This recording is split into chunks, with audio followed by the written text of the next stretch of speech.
दुआ बेटा, आ जाओ, तुम्हारा ही घर है। आओ बेटा, मेरी तरफ मत देखना। ये अपने लिए रो रही है। समझ नहीं आ रहा, आप लोग रो रहे हैं या हंस रहे हैं? कहाँ थे तुम? कुछ नहीं, बस दोस्तों के साथ मसरूफ था। अच्छा, जिन बातों पे मैं बात करूंगा वो काम से मुताल्लिक नहीं है, तो कीजिए।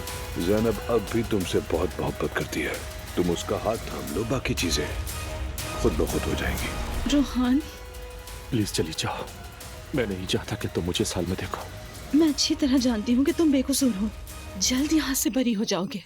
हर कोई मुझे चोर समझता है ना।